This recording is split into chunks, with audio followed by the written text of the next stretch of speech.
Well, here is the fifth week, and it is with great sadness that I start this episode. We've lost Cooper, the small flame-tail peacock, this week, and I lost a beta as well. The beta was in a different bowl, but the beta had dropsy. I only noticed the bloated belly for about a day, day and a half before he died, so he didn't suffer for long, which is a good thing because I can hear dropsy. It can it can last for like months, and the fish is just suffering. So, yeah. As far as Cooper goes, I learned a valuable lesson the hard way. Actually, I noticed that he wasn't participating in the tank. He wasn't eating. He was generally hiding in the corner. Not much activity. I noticed this for a couple of days. I tried to get him to eat, and he just wouldn't eat. I came home from work on Friday, and he was basically just laying on the bottom of the tank. So I tried moving him into my 3-gallon tank upstairs in my room, hopefully, isolating him. I thought he was getting bullied, is what I thought was happening.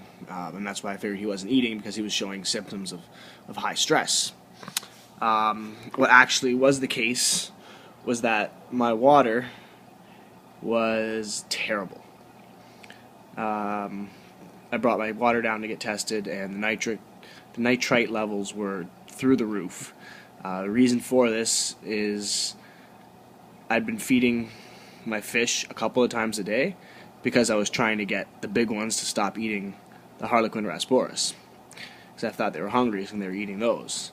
So in trying to solve one problem, I caused another problem. All the excess food that was laying around was turning the water very, very, very toxic. This also affected the rest of my fish.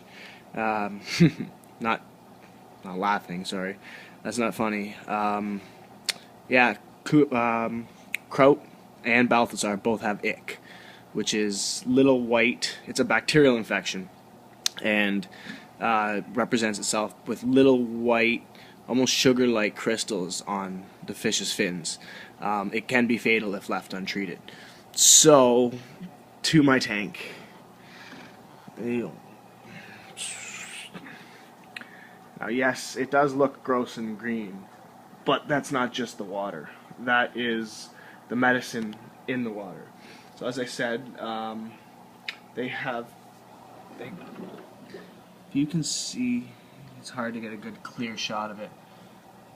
On his fins, around the edges, the back fins there on the bottom, on his tail fin especially, those two white marks there, that's ick.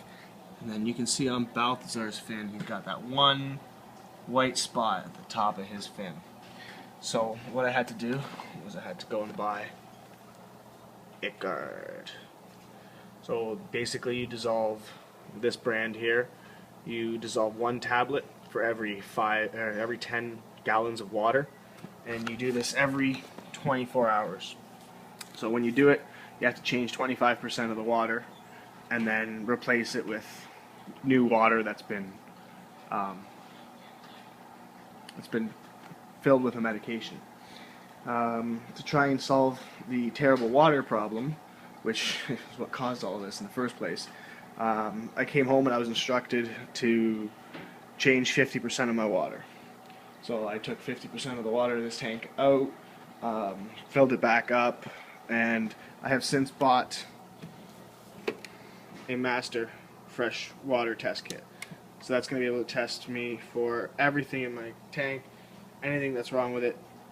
I'll be able to pick it up with that.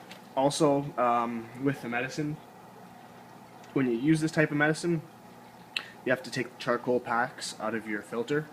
I'm not exactly sure the reason why. I will do more research and get back to you. Here's some good news.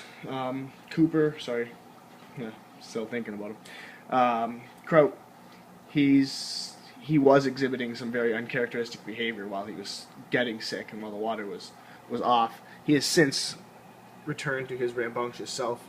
The darkness in his stripes has come back. So it seems like the medicine is helping, and probably just the cleaner water in general.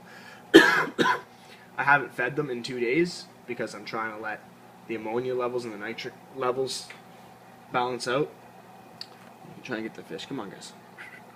Hey, stop nipping. But he is kind of nipping. So, again, typical cichlid behavior.